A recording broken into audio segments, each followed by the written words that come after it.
The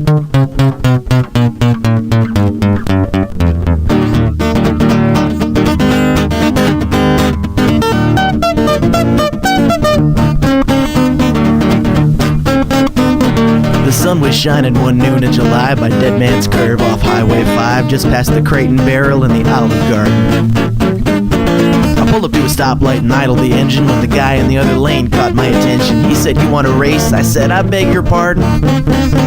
You see, you may drive a Lamborghini with a 12-cylinder engine that accelerates obscenely fast and 700 Nm. Guy in the other lane caught my attention. He said, "But I got something better on my side. 88 horsepower of American pride. And when I smoke you, boy, you're gonna look like quite the dork. So come on, go, go, go, little light blue Saturn. Let's roll, roll, roll right down the street. Oh, no, no, no, no, what's the matter? All right, that's a light blue Saturn. Go, go, little light blue Saturn. Let's roll. I have a little problem here because my co-host is echoing on me again.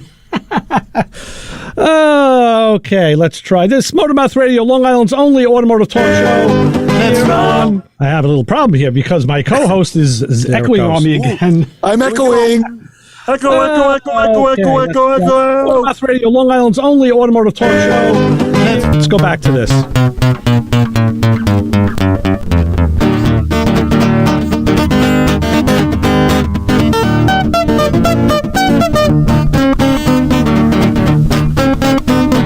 The sun was shining one noon in July by Dead Man's Curve off Highway 5, just past the Crate and Barrel and the Olive Garden. I pulled up to a stoplight and idled the engine when the guy in the other lane caught my attention. He said, "You want to race?" I said, "I beg your pardon." You see, you may drive a Lamborghini with a 12-cylinder engine that accelerates obscenely fast and 700 Nm at maximum torque. But I got something better on my side. 88 horsepower of American pride. And when I smoke you, boy, you're gonna look like quite the dork. So come on, go, go, go, little light blue Saturn. Let's roll, roll, roll right down the street. Oh, no, no, no, no, what's the matter? I think I made my life.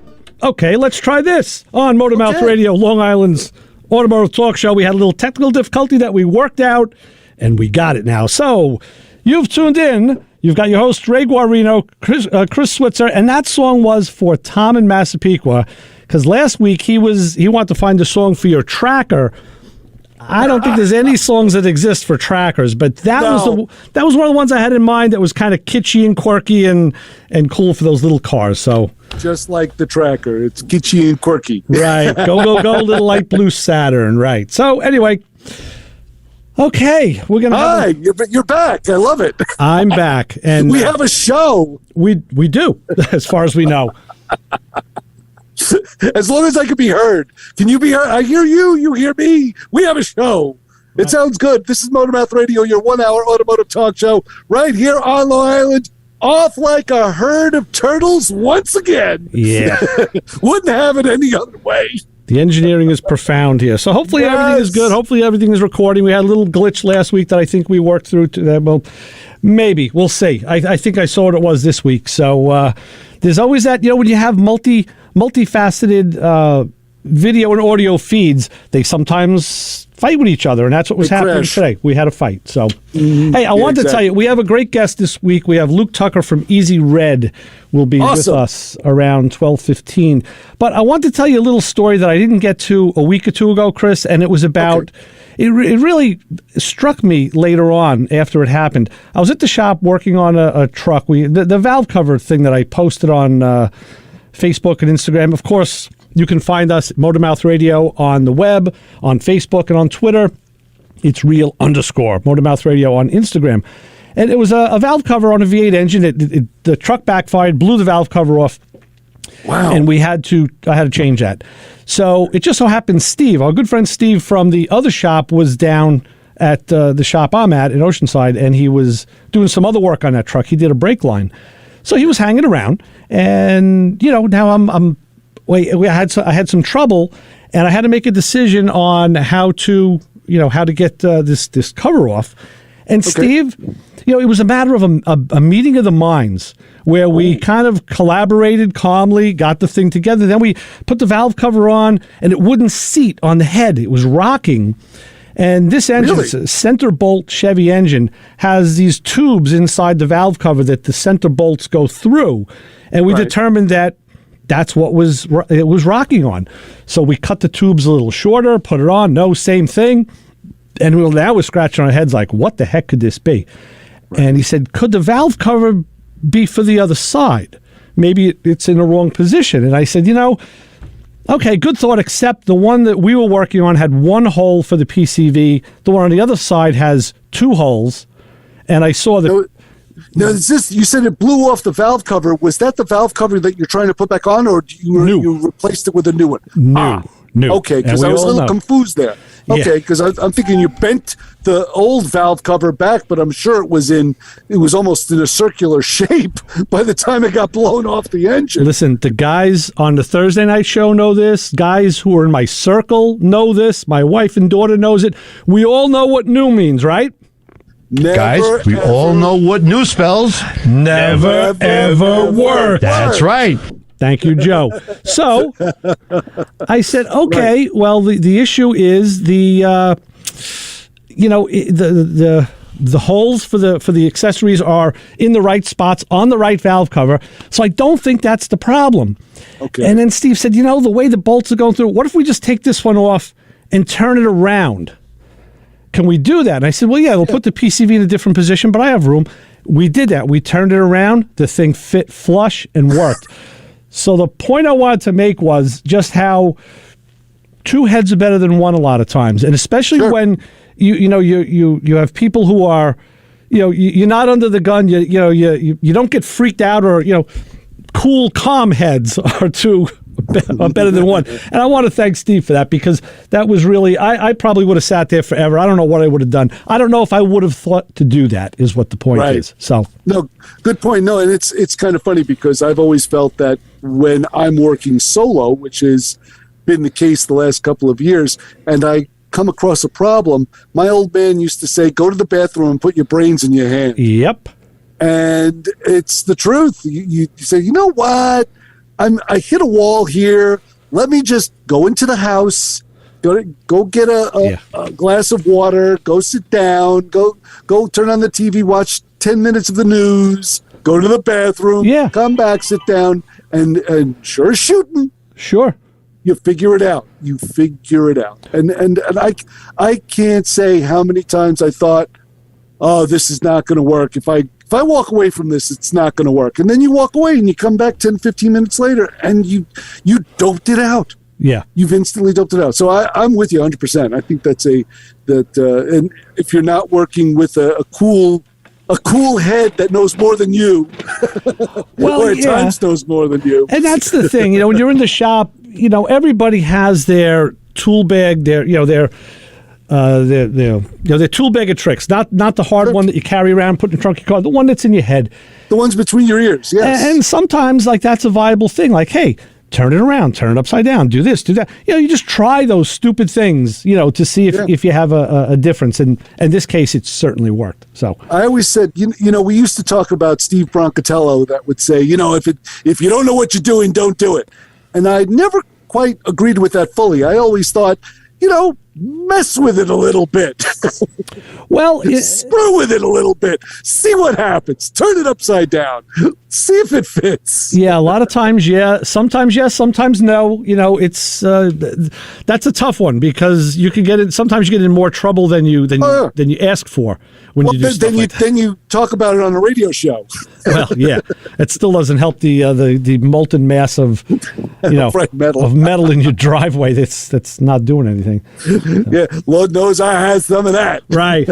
Anything this week from you? Any molten masses of metal in your driveway? You know what? I'm still anticipating. I'm still waiting for the big box to arrive. I have not put the Chrysler up in the air yet, but I did go and buy 2 jack stands for it, and because I have 2 Mama Luke jack stands, and I have 2 kind of sort of jack stands, and I thought to myself, no, if I'm going to be moving exhaust pipes, because that's the plan for this week is to rip out the single exhaust on the Chrysler and install a dual exhaust system. And I'm not happy about doing this, but I'm going to do it anyway. But I thought about it. Might as well update my jack stands for this job. And that's what I did. So I went over to Harbor Freight, of all places, and I hope I don't get yelled at for this, but I bought 2 3-ton jack stands for like $50. Okay. And they seem to be quite robust. They had a problem a few years ago with one of their standard size jack stands where they would just collapse. I mean, we talked about it on the show. Yeah, and then I do. And then the replacement failed also. But we do have some of those. If I don't report next week, right, you'll know why. We have some of those at the shop, some of the Harbor Freight stuff, and I truthfully, I've used them. I haven't had any trouble with the ones I've used. So, but I will say this. I'll do a lot of car work. I haven't done a full exhaust system on any of my cars since 1985. Well, you've done one more than me, young man. Well, it's only because I learned this work really sucks. I'd rather just bring it in and have somebody, let a pro do it, because if a pipe is out of shape and it needs to be bent or tweaked, let's let one of them do it. Right. No, I totally agree with you there. And that's the goal right now, is to install it and see how well it installs. Because if something needs to be bent or twisted, then I could drive it over to a shop and have them. All right. Well, Bent and Twisted's on the phone. Let's see who's on. You're on with the Motor Mouths, caller. Hey, good afternoon, fellas. Cliff. How's everything? And you know what, Cliff, I must say, I see we have Luke Tucker with us as well on the show. So Luke just signed in. Hi, Luke. Morning, guys. Hi, Luke. So what's happening, Chris? How you doing, my brother? I just wanted to let you guys are talking about hobo freight. Yes, correct. Hobo freight. Hobo freight. It's good stuff for if you're not using it every day, right? Right. Well, like I said, in the shops, I took a picture and sent it to our good friend MatcoMan Brian a few years ago. There's a tire shop near my house, and in front, and they do all their work outside, they had a lineup of floor jacks. It looked like an alligator convention, and they were all Daytona jacks. They had every color. They must have had 30 of them out there. And we have them at the shop. The jacks, they do seem to stand up, and the jack stands, except for the ones that were crushing people, do seem to be okay. So, you take your chances. Right. You can only make that statement. I bought a bad jack once. Right. Once. I bought a couple of nice tarps from there. Yes. I bought a lot of ancillary stuff. And I also bought I bought the set of tarp rings. There's those aluminum rings with the staking tool, so you can put your own ring in it and put a bungee cord. That works well, too. Good. I just wanted to check in and say hello. Great show as usual. Thanks, Cliff. Thanks, Cliff. Talk to you soon. Bye-bye. Listening to you guys in the garage. All right. Tuning up to Dune Buggy. See you later. Cool. Excellent. So long. All right. It's getting to be show season, right? People are getting out and doing stuff, so that's very good. Exactly. Luke, how are you? What's going on? Everything's great, man. How about you guys? I got to show you something, Luke. We are doing well. Yeah. I have your light. And let me tell you, this thing has been to the mountain and back with me. I see that. Nice, Chris. It's got paint on it.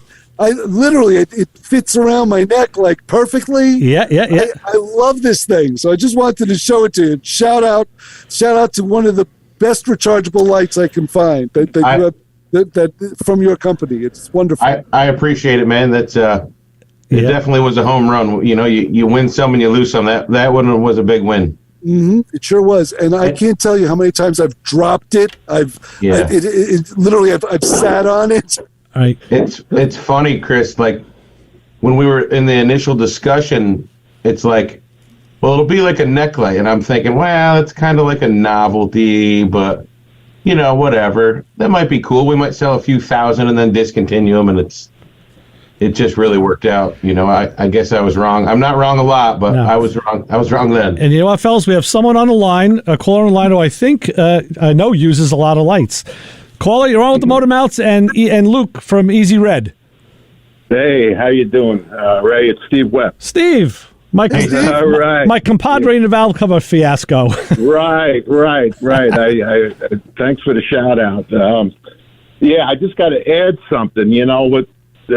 Basically, when it comes to the topic of problem solving, most mechanics don't take responsibility. Now, the first step of solving any problem is taking responsibility, and you ask yourself this question: what did I do or didn't do, okay, to cause this problem, okay? So it's either one or the other. Either you did something or you didn't do something, okay? So once you take that responsibility and ask yourself that question, okay, you will solve the problem, okay? So it's too many times the buck is passed and the mechanic will, it's an aftermarket part, they never fit right, or it's used and it's rusty and it doesn't work. It's always 101 pointing the finger in the wrong direction, and you never solve the problem, okay? So... well, in this case, Steve, that's kind of where we were. We were using an aftermarket replacement part that should have fit, but it didn't. Problem. No, and it wasn't the problem. That's right. Yeah, it was something we did or didn't do. And in that case, we didn't turn the valve cover around. That's what, so it made me wonder if it made me wonder if somewhere along the line someone else had switched them side to side. I followed what was there, so maybe I just followed the last mistake. Who knows? But once you take once you take the responsibility and you say, what did I do or didn't do? You're going to solve that problem. One case, real quick scenario, I learned that lesson. I had a problem, electronical problem, with a computer problem, if you ever want to call it. And right away, everybody blames the computer. Yep. Okay. Oh, the computer. So I had a check engine light I just could not extinguish. So I even called in the show and we talked about it with Joe and everything else. So in this case, okay, it wound out being a computer. Okay. So we went down the diagnostic tree and finally, so I go and I get another computer, a new computer, put it in. Okay. Same problem. I was going to jump out the window. I was going to jump out the window. I said, what the heck could this be? So I said, what did I do or didn't do? So I said, what I did was put the computer in. All right, let me take the computer out again. I took the computer out, and wouldn't you know it, I bent a pin putting it in. Okay, there you go. I bent a pin putting it in. I did it. Okay, Mm-hmm. I did it. I bent the pin on the new computer, and that was the problem. So once I straightened it out, straightened the pin out, the thing worked perfectly. So that solved that could have went into junk in the car at that point. Yeah. But when I asked myself, I said, what did I do or didn't do? And sure enough, I did something. I bent the pin, but the moral of this story is take responsibility, don't pass the buck. Okay. Ask yourself, what did I do or didn't do? And you'll solve the problem. That's why I called in. Yeah. Sage words, Steve. Thank you very much. And again, it's a pleasure working with you always. Absolutely. All right. I'll listen to you, Joe. Good. All right, Steve. Thanks. Thanks, Steve. All right. So here we go with Luke Tucker from Easy Red. Yes. Yeah. Luke, great things as always this year from Easy Red. If I stretch, I have a flyer. I have some of your stuff here. New product of the year from Matco Tools. Yeah, that was an honor for us. We do a lot with Matco Tools, and great company, good partner for us. Just easy to do work with, and they got some great dealers. It's just awesome. Yeah, it was an honor for us. It was great. Right. And I had to talk our buddy Brian into watching our booth for a little bit while I had to run some errands this year. He put MatcoMan came through and helped me out. He put a picture on social media, and I'm like, hey, dude. And he said a couple of people asked him, like, hey, what are you doing over here? Aren't you supposed to be over there? But you know what? In the industry and in the world and in the world that us guys live in, that's what you do. Your buddy needs a hand, you help him out, and it's So what that you're in the wrong booth? You just, it's and who better than the guy who sells the tools than someone? He probably knows more about the product than I do. So have him in there. I'll tell you something, Luke. I watch follow a guy. He's a friend of the show, Clay Kuhn. He has a Kuhn Trucking down in Mississippi. Yeah, I know Clay. I know him well. Clay's a great guy, and I watch all of his videos religiously. And when he's on the tool trucks, and it's the independent stuff too, he'll step in and give a better description than the guy who's selling the stuff because he uses it. I'll tell you, that's going to these trade shows. It's not, for me, it's not about how much did we sell, what was the, return on investment, stuff like that. It's, we came out with our quarter stick. It's on the website. It's a 4S12L. We have a patent on it. It's a really long 1/4-inch flexible. On one end is a 1/4-inch drive, a square drive, and on the other end is a 1/4-inch bit drive with a magnet in it, and they flex and lock. And really, it's a pretty cool item. 12 inches long. It's just super handy for all your small work, 1/4-inch stuff. But I was talking to a guy, and he was telling me how he sold to a customer, and his guy got in and took out an actuator through the glove box and saved like 2.5 hours of work. And he told me that story. And from me hearing that story, telling the story to other customers, I probably sold thousands more than I would have. Yeah. Just because you think that makes sense. Why didn't I think of that? Right. So those trade shows, talking to guys like Brian and dealers, and even going to the end user, to the technician, it's like I get to learn a lot of stuff. Sure. Might not sell on the spot, but it really helps. That's like you came out with these spray can holders, Chris. These things are pretty cool. You got to say, who would have thought, right? Now, I didn't bring a spray can in with me, but a spray can holder. Yeah. Yep. Now, what is that? Little thing. It looks like It looks like a little creeper, actually. Yeah. It does, like a scaled down Lyle creeper. But it's got these great, neodymium magnets on it. You put this on your toolbox or wall, and a spray can fits with the bottom. Let's see, kind of. It's got an edge. It'll kind of line up, right, like on that. And now that's brilliant. And the can, of course, is magnetic. Right. Stuck it in. What else is cool about that one, Ray, is if you got it on the lift or wherever you have it, and you go to use the can, you take the cap off, right? And you see those little fingers on the top? Yes. The cap sits right in there. Instead of, you drop the cap, you step on it, and 4,000 little plastic pieces go all over the place. Yeah. Wow. Little can holder. Yeah, it's neat. That is pretty spectacular, and it's got some holes in it too. Can it be mounted on a big board and on the wall? Yeah, correct. Yep. Brilliant. Yeah, I'll get some of this out to you, Chris. I just I haven't had a chance to. The other thing that's great. This is a wrench rail. You put wrenches in here, and all the stuff now is flexible, which is phenomenal. Look at that. Yeah, it bends so easily. Yeah, it makes a great mic flag. Now I got to tell you something, and here's something that Brian taught me. Luke, you had sent this little 4-wrench holder, and I'm like, I couldn't wrap my head around who would want just a 4-wrench holder. So believe it or not, what I did is I had my own variation of this. I hope everybody's watching this on YouTube Live. This is really brilliant. I put my little Matco pry bars in it. Oh, cool. Those are the Matco That's pry awesome. bars.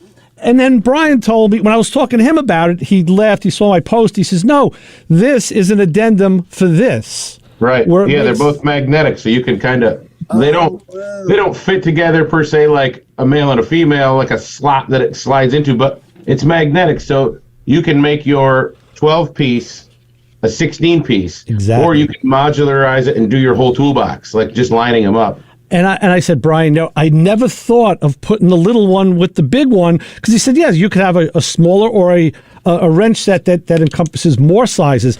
I said, wow, there you go. So now you have dual.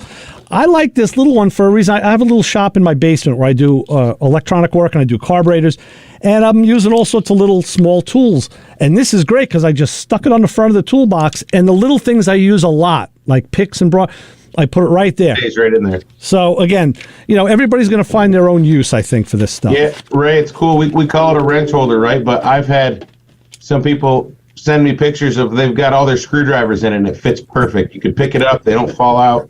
Exactly. So, you know. And yeah, my garage is definitely surfacely challenged. Yeah. There's junk everywhere. So I do have available wall space. And I was laughing because just recently I was digging through the drawer I have of just wrenches. And I got SAEs on one side and metrics on the other side of the drawer. But of course, that doesn't work out very well because there's no partition in the middle. So the wrenches are all, you got to shovel through them to find the size you want. Something like this would be perfect to be mounted on a wall and the wrenches to have right there. Right. And of course, when one is missing. So, Luke, let me ask you. This piece right here, it has 4. What is this for? That's another red modular block of some sort that looks like it holds 4 tools. I have yet to figure out what to do with this. Ray, so you put that on your cart or your toolbox, and that will hold your pry bars. It'll go up to like a 50-inch pry bar. So instead of the single one, right? This is gotcha. Okay. But Ray, is that also magnetic? Yeah, of course. Yes. Yep. And if I could do a chin-up, I'd be able to do one off it. That's how serious the that's strong. Four magnets in the back, and it's got 4 magnets in the front to hold the tool. So, Luke, do all of your tool holders, are they all magnetic? They are, Chris, but they also all have that set screw hole if you want to pegboard it, and they're all an inch apart, so they'll fit on a peg. Or if you want to put it up somewhere where there's not a non-ferrous surface. Right. So. Right. And wow, that's nice. If I didn't promise Tom, because he brought a Sicilian pizza in here last week, that I'd play a song for you, I would have dug out Metallica's Death Magnetic today. Magnetic, yeah. Because I thought that would have been perfect. Yeah, we saw like a gap for technology and for newer state-of-the-art organizational pieces. There was a lot of Ray, you sent me that cool ad from a long time ago, but it hasn't really progressed. They're pretty basic. Your wrench holders are a V, and you can only put the size where it belongs. And we had a wrench organizer we came out with about 10 years ago. It was aluminum and it was low profile. It fit in your 2-inch drawer, and it'd hold up to like a 25-inch wrench where you could open and shut it. Nice. But when you picked it up and held it up, all the wrenches fell out. Yeah. It was magnetic, but it wasn't strong enough, and that was everyone's complaint. So we came out with this. Right. And you could put a whole set on. You can go up to 24, 26 millimeter. Yeah. You can hold it vertically, shake it, and they'll stay right put. Sure. Wow. Like Brian tells me that he puts it on his sunglass case, his Oakley case, because it's magnetic. And he puts a set of wrenches, and he drives around on his truck. He gets to the shop, and the guy's like, how come they didn't fall? Yeah. And they're like, well, because it's super strong, Yeah. That helps him sell it. Chris, both the wrench set and the holder. What Luke was talking about a second ago was I read old magazines, and it was a super stock from 71 or something, or 74. I had give you and they had a picture of and it was a bad grainy black and white, but they showed under a car, and it was like a magnetic wrench rail that, with probably, I don't know what kind of magnets they were using back then, but, to hang your wrenches under the car while you're working. And I said, wow, that was the early version. Who knew that they were doing that way back when? And now of course, Easy Red has this new, a real nice, beautiful version. And these things can be cleaned real easy, I guess, with some WD-40, just like your screwdrivers. You can just clean them off. And so much more versatile. But yeah, it's kind of funny when you see something that was done 40 years prior, and now the evolution of how that product has changed. Yeah, I like that ad was cool. I like that. I actually sent it to some of the guys that work with our graphics artists. He thought that was super cool. So yeah, it's neat to see that, right? Because it's kind of hard, a wrench organizer is a wrench organizer. How much different can you make it? Yeah, well, like you said, I've always used since the late 70s, early 80s, and I still do the sawtooth wrench rails, and they're plastic, and you set it up in a V in your box, so the smallest wrench is in the front, and the biggest is in the back, and I'm comfortable with it, so I've always used them, and but I've seen other. Now, of course, all the tool companies, well, not all of them, but many of them, what they do is they have their wrenches and their tools in the pre-cut, the laser cut foam. Yeah. And this is what I'm always on Brian's back about. I said, I bought a new screwdriver set, and it was in, Snap-on stuff, and it was in plastic. I said, I can't put it in my toolbox drawer. I don't have a new toolbox. I have an old toolbox. Yeah. I said, this stuff is made to fit the newer, bigger, deeper, wider drawers. And Brian just he put his snidely whiplash scowl and laugh on it and said, well, yeah, right, you got to buy a new toolbox. That's it. I was you got to spend $10,000 for another toolbox. Sure. That's a tool cart. What do you mean? You're talking 30 grand. Yeah, 10. Who are you shopping with? Yeah, well, I'm old. I think Chris is going to that hobo freight place. Right. Yeah. Right.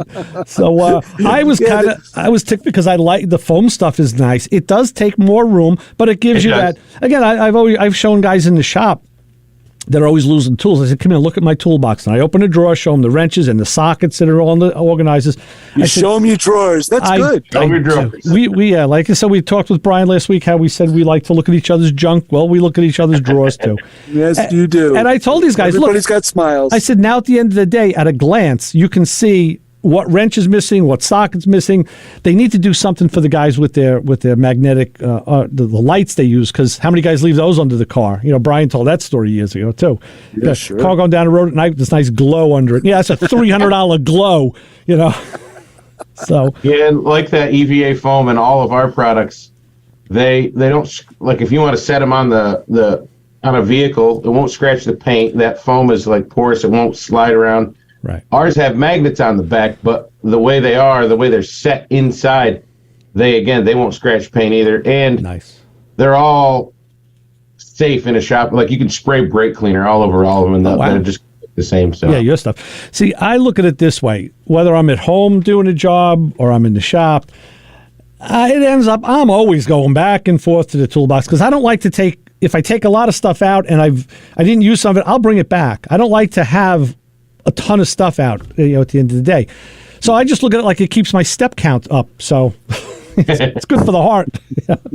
So, but it just proves that the place where you keep the tool is just as important as the tool itself.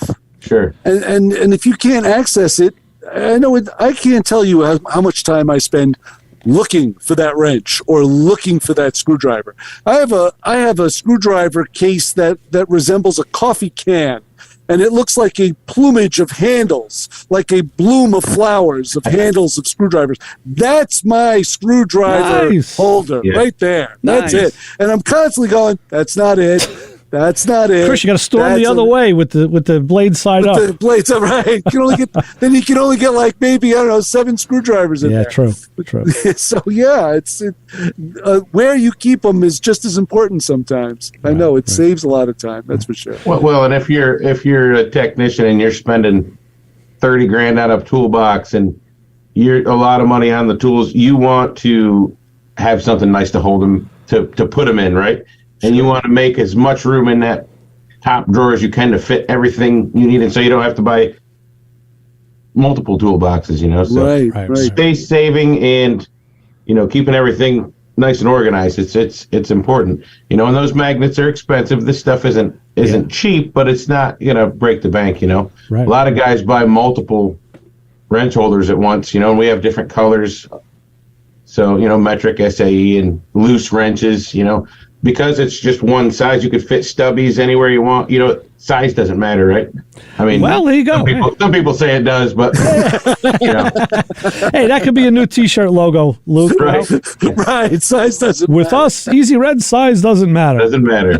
But quality. So I'll tell you what does matter. The bottom of the hour where we're at, and we have to do our duty here. I have to tell you that you should listen on this. We listen to this show. It's great. Herbally Yours. I get a lot of tips from this. It's Tuesdays at 3:30, hosted by the natural nurse Ellen Kamai. Show focuses on current issues in natural health, such as natural foods, herbs, essential oils, and mind-body techniques. Boy, I need more of that, so I'm tuning in. And I must say that the weather today is powered by Pantano's Gourmet in Hewlett, Uniondale Garden City Park, and the newest location in Freeport on Atlantic Avenue. It's partly cloudy, about 51. It's going to be real nice tomorrow, though. It's supposed to be 60, almost 70 by Wednesday. And we will be followed by vast patches of dark tonight, which will again be eclipsed by light in the morning. Widely scattered, yes. Widely scattered. Same here. Chris, Same here in the Nutmeg State. We got about the same mix of sun and clouds. Highs will be topping out around just shy of 50 degrees. I would say it's a windows down sort of day if you're out with your classic car. Yes. Just the windows down and the heat on, but don't put the top down. More importantly, do we have an honor group of the hour? Yes, we do. Right here on Motormouth Radio, the honor group of the hour this week. If you have no use for that bottle of chrome polish sitting on the shelf, before you know it, you don't own a single vehicle with chrome bumpers, and that bottle of chrome polish is languishing on the shelf with nothing to do. Nowadays, there are some truly collectible cars that do not have chrome of any kind. Those fox-bodied Mustangs, 5th-gen Camaros, any Charger or Challenger in the last 15 years don't spot a stitch of chrome. So what can you do with that bottle of chrome polish nowadays? Unless you have chrome wheels, you may have to get creative. So you may have to, it may be able to take some errant water spots out of the windshield with the stuff, but I would probably ask a glass professional before I would start smearing it all over the windshield. So get that bottle of chrome polish out of the garage and put it in the bathroom where it belongs so you can take care of those nagging water spots on the faucets. Nice. So if you have a bottle of chrome polish with nothing to do and a bathroom with brushed fixtures, then you may be part of the Motormouth Radio Honor Group of the Hour. And the same goes for that bottle of vinyl top cleaner. Interesting, right? Sitting next to it. Good points. All right, we're going to take we'll play our spots. Luke, hang with us. We'll be back in just about 2 minutes when we take care of some business. We'll make it a little shorter break this time so we can get back to Luke and talk about Easy Red and all the great tools. So here we go. This is another one. It's the Muscle Car Blues. I wish we had time to play this whole song because it really is kind of cool, but we don't. So you're just going to get a taste of it here on Motormouth Radio. And we will be back. Ray Guarino, Chris Switzer, Luke Tucker from Easy Red on Motormouth Radio 90.3 WHPC. Keep it where you got it.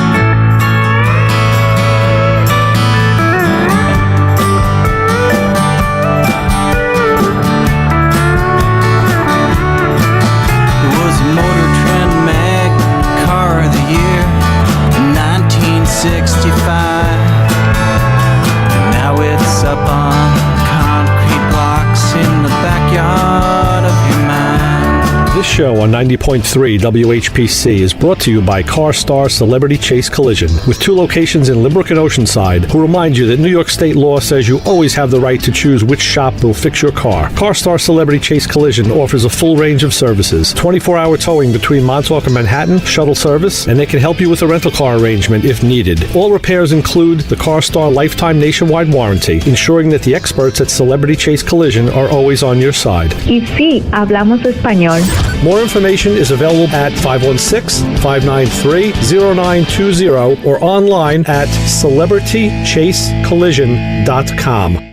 Hey, this is Ray Guarino, host of Motormouth Radio, heard Sundays at noon on the voice of Nassau Community College. This show on 90.3 WHPC is brought to you by the Town of Oyster Bay. Supervisor Joe Saladino invites you to the Town of Oyster Bay's car show, Long Island Spring Classic, presented by Bethpage Federal Credit Union, News 12, Optimum, Whitey's Tire, Eagle Performance Chevrolet Parts, and PSEG Long Island on Sunday, April 30th at Tobay Beach, featuring classic, muscle, exotic cars and 4x4s, a food truck corral, vendors, displays, and live music by That 70s Band. That's the Town of Oyster Bay's Long Island Spring Classic on Sunday, April 30th at Tobay Beach. More information, including how to enter your car into the show, is available by calling 516-797-4121 or online at carshowli.com. Hey you, get over here. Every Sunday, 12 to 1, you are going to tune in to hear the Motor Mouths, my friends Ray Guarino and Chris Switzer. 90.3 FM, WHPC. You might learn something. All right, the sweet sounds of some country muscle car blues with Motormouth Radio, Ray Guarino, Chris Switzer, and Luke Tucker from Easy Red. Luke, you're playing a really good steel slide there. I'm very impressed with your prowess. You're excellent at that guitar work. Very good. Thank you. Very good. That was New Riders of the Purple Sage, wasn't it? You know, you would think that was New Riders. No, that was, let me see, who the heck does that? This is a compilation. Let me put on my spectacles, and that was track number 14. This is stuff that was never on the radio. Yeah, it's by Joe Fahey, Roughish. Yeah, some guy named Joe Fahey did this. All right. So I don't know. Okay. Go with it. Yeah, this is a. Tom asked, where does my music come from? Well, this one is from Car Talk. This was, of course, it is the other show on the NPR that was so good, and they actually had listeners who sent them in songs that they made that were all car related, and I bought the CDs. I said, "Yeah, give me those, man. That's great stuff." So very cool. Yeah.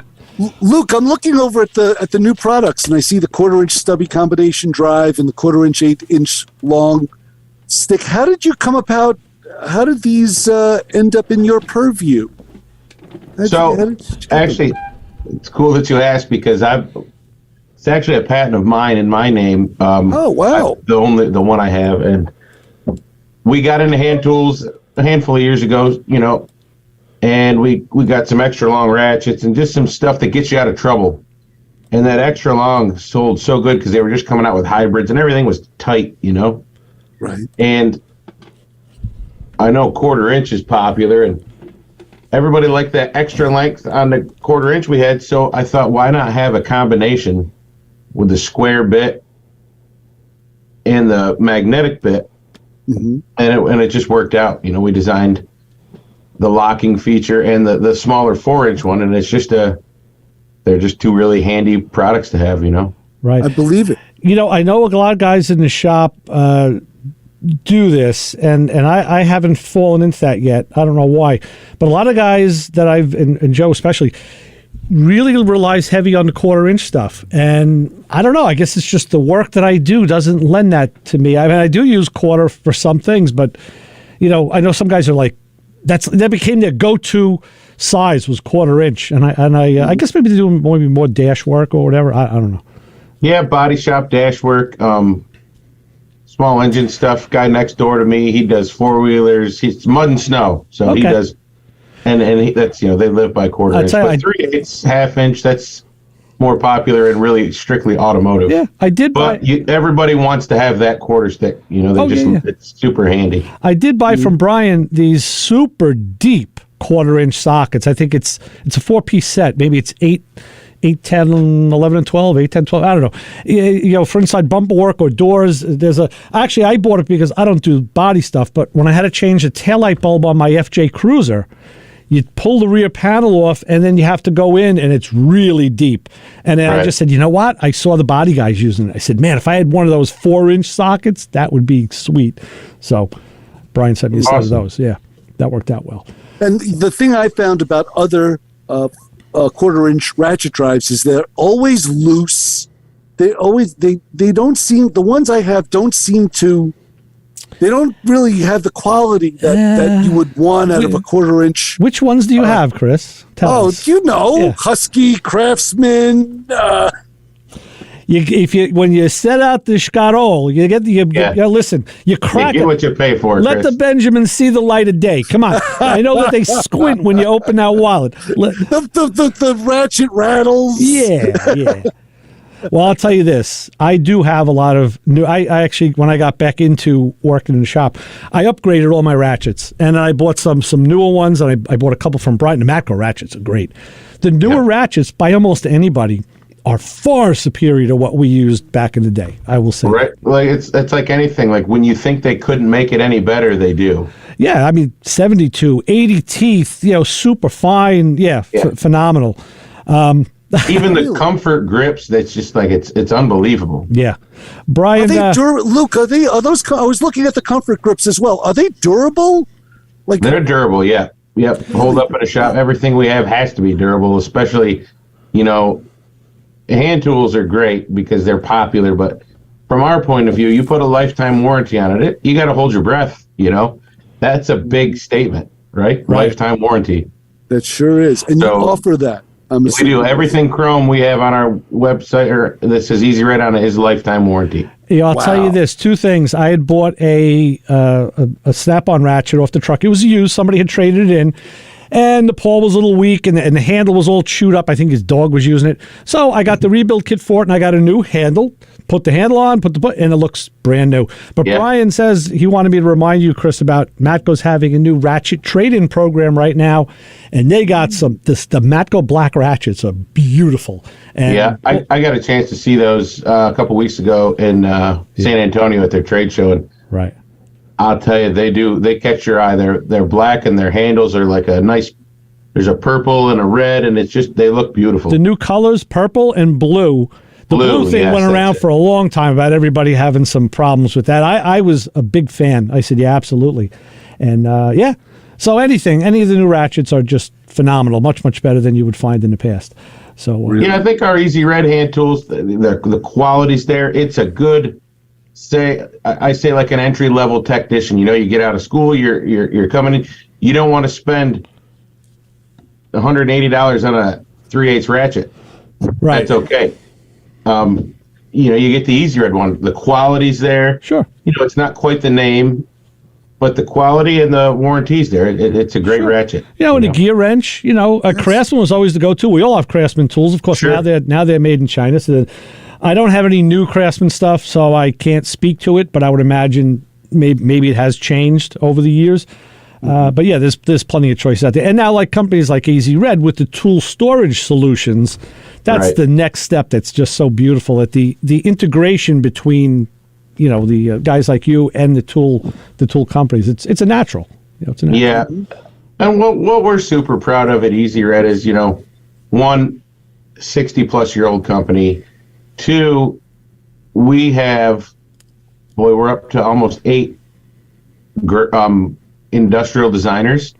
So a lot of these companies, you just named a couple ones specifically, Gear Wrench, their business is based on going overseas to China or Taiwan, finding an existing product, putting a orange handle on it, changing the marketing, making it yours, and going to market, going to business. Yeah. We have 90% of our products, 100 of them now, coming out moving forward. We have drawings, designs, mostly patents, 3D prints. It's ours. Mm-hmm. Nobody else has one like it. Right. So that's one thing that keeps us unique out of most other companies. A lot of these tool companies, they're just label swappers. Which is great. And I guess the reality is once the patent runs out, then they will get copied, and you'll see the knockoffs from the offshore stuff because that happens. But that in itself speaks to the quality of the tool or the item, because if it's worth knocking off, that means it was worth having in the first place. Right. Right. That's how I see it.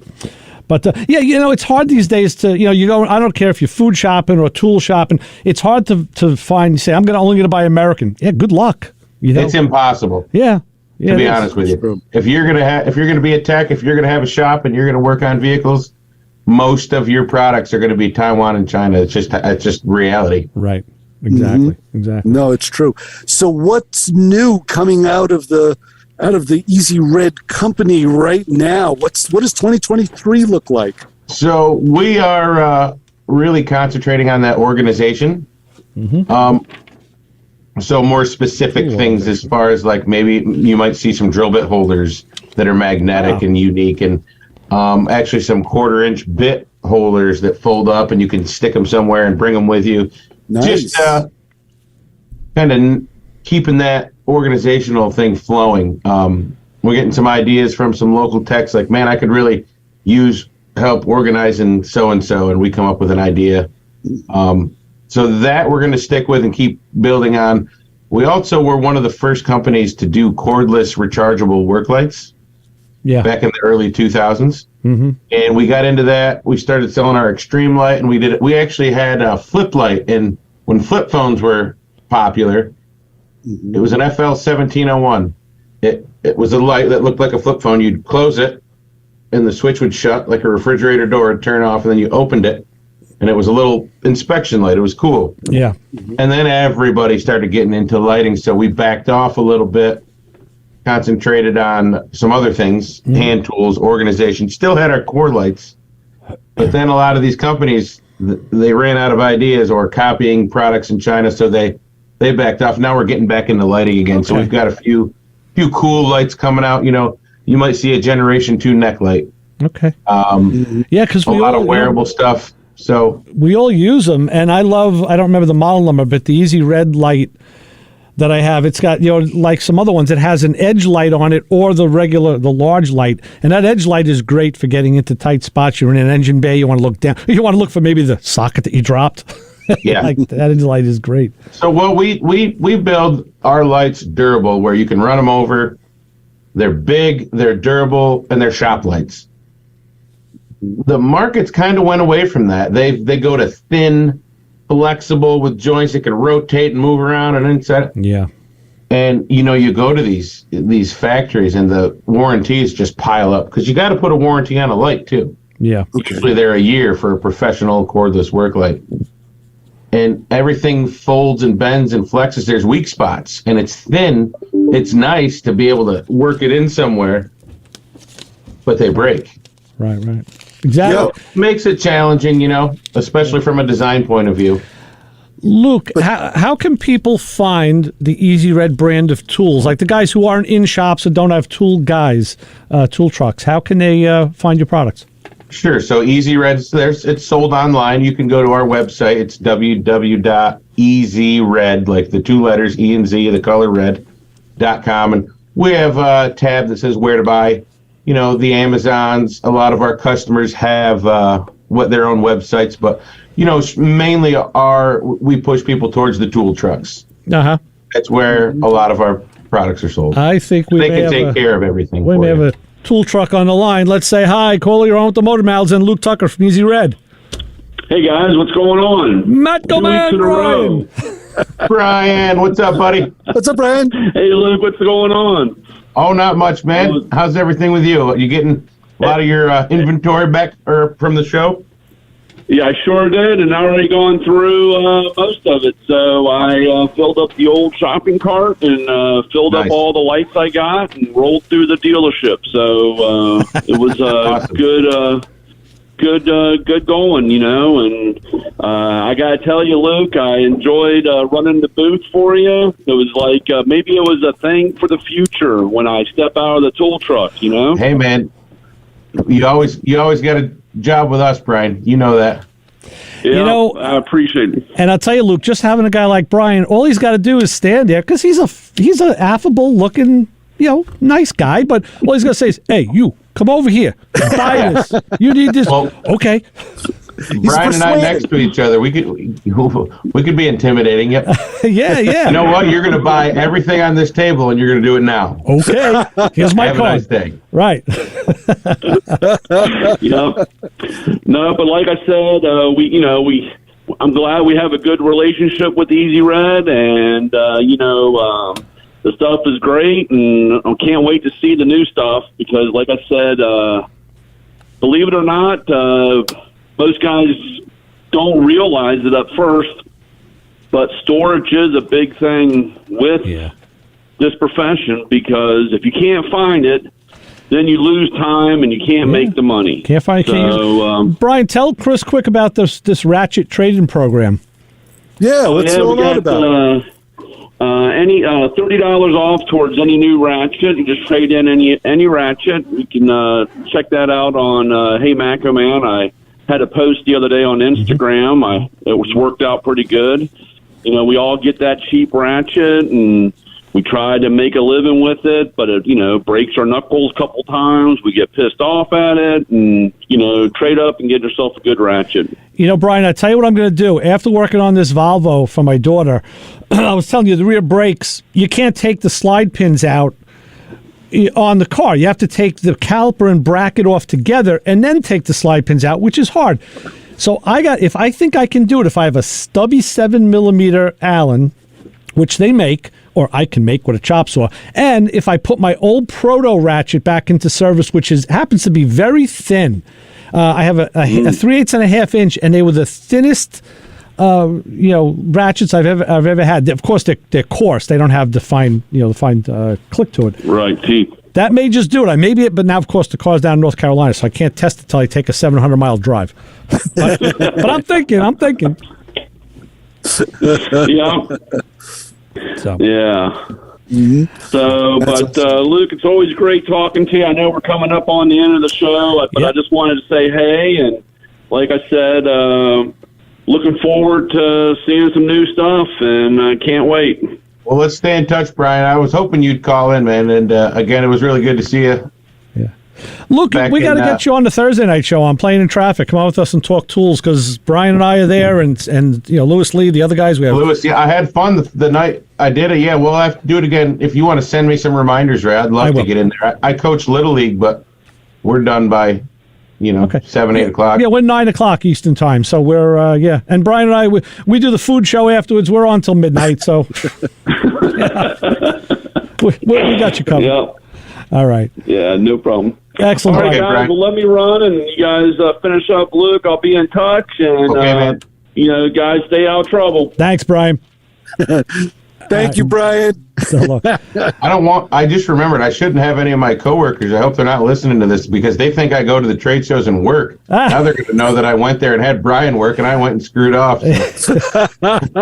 Well, no one better than Brian, unless you're going to get Clay. I said, because these guys, guys that sell the tools and workroom, listen, they know tools. Let's face it. Yeah, and it is good to listen to, like, we're at these trade shows and a new dealer's like, man, I've never sold this, but I've heard a couple things about it. And the guy who's another dealer from another part of the country is right next to him. He's like, hey, man, you got to buy at least 6 of them, because here's how I sell it. And I listen, and I just sit back and let them talk. And all of a sudden the guy's writing an order for 6. And what else should I get? And he's like, you got to get these scrapers. You got to get this.